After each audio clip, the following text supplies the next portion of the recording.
talking defensive spring storylines for Nebraska.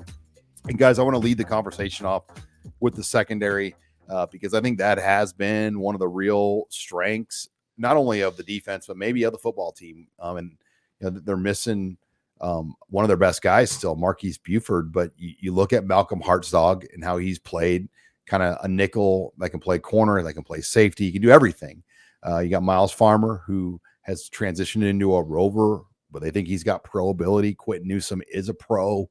Omar Brown has really come on. We know Gifford's a great athlete. I mean, there's just a lot of material back there, and I think that's how it's played out so far this spring. Yeah, and I think that that's a good place to start. Having your secondary be the leaders, just because of the level of versatility in that room, to where you got guys playing 2-3 different spots. Malcolm Hartzog's taking reps at 3 different spots, maybe 4 if you count slot corner and differentiate that from nickel. So, I mean, that's what they're looking for. They're not looking just for good football players. They're looking for guys that can do multiple things. With this Tony White defense, you're starting to kind of see where the priorities are. And the personnel that's getting praised is the guys that can do a lot of different things and have that versatile skill set where you don't need to sub guys in and out for different packages. One guy can play 3 different spots if need be. Yeah, they're really good back there. And you mentioned off air, Rob, that it's by far the best position group on defense. I'd like to see that gap close a little bit. I mean, if you're a Nebraska fan, I think you'd want to see it. I don't know if it's great news in the Big Ten. Here we go, leave it to me pouring cold water on it, to have your secondary as your best position group. I prefer it to be up front. Yeah. I mean, that's where you'd want that. But it's no surprise. I mean, right. Both lines were the 2 biggest question marks, I think. Oh, no, it's no surprise going in. So, I mean, they've clearly still got a lot of work to do with that front. Yeah. Some of those guys, though, are pretty good-looking players. Judy looks like a good-looking player up front. Hutmacher's come a long way. He looks different. Yeah, that was a big thing on Saturday with Rule talking about Nash Hutmacher, how he's leading the charge up front now. It's changed his body. So that's good to hear. And maybe they've tinkered just with some things, whether it's strength and conditioning, nutrition, that have helped a guy like mobility. Nash. We always have known that Nash is, I mean, they said he's one of the strongest incoming guys the program's ever had. Like, as far as weight stuff goes, that's great, but you've got to figure out how to move still. It doesn't matter if you can't move. And so now I think he's finally been able to move.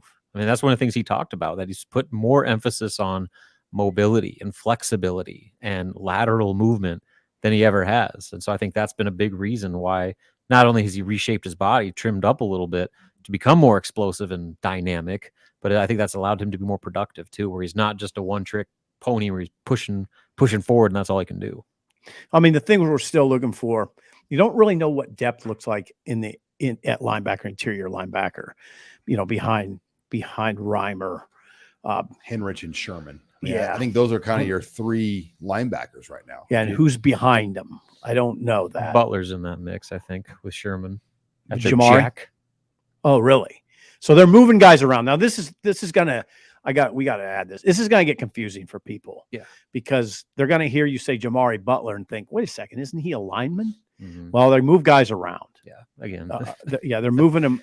It's really hard. Interchangeable. There's a lot of interchangeable parts. And we're going to talk about linemen that can slip back to linebackers that can move up on the line of scrimmage, and it'll get a little confusing for people. Yeah. Well, Javier Morton, he had a gray jersey on, right? Javier Morton. What was he wearing gray for? I think they were short on some receiver numbers. At least they were last week. So then they moved Javier over, and he's playing 2 ways.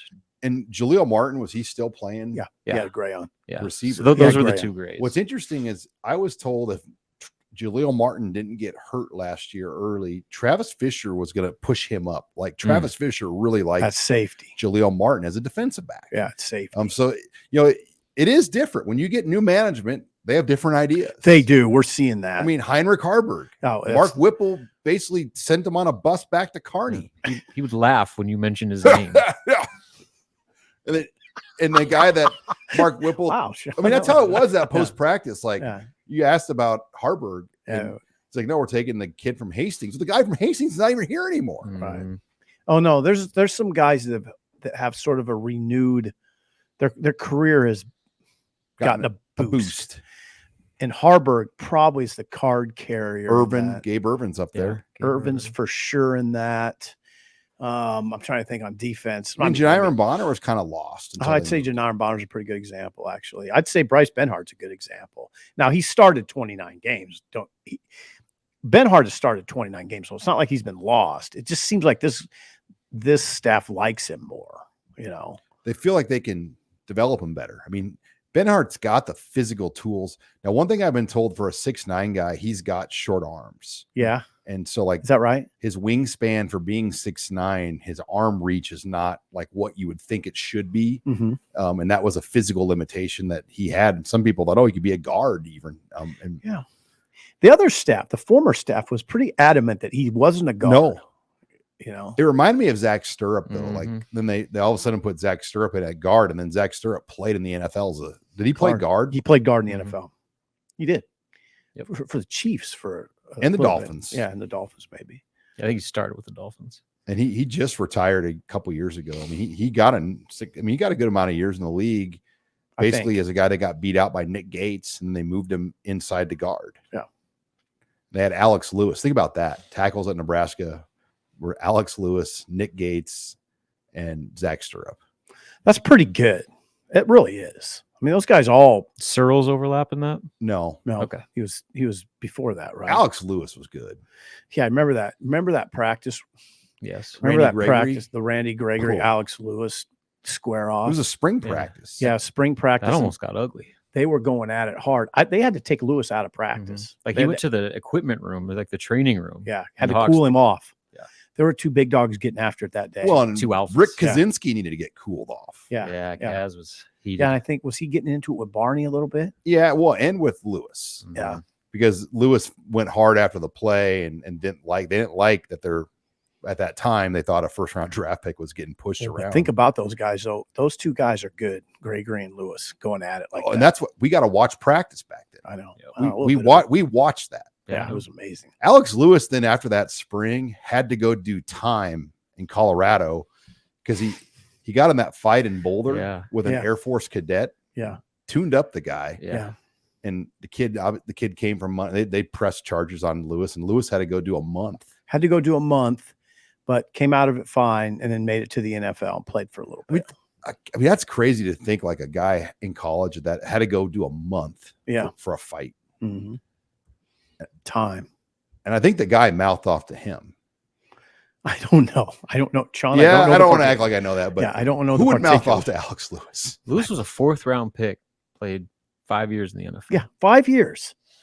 Legit. Transfer. Yeah, pre-portal era. But hey, that day Randy got him good. I know. I mean, he was messing with him. God, Randy could get anybody. Yeah, just about. At that point, he could do a whole show about Randy Gregory stories.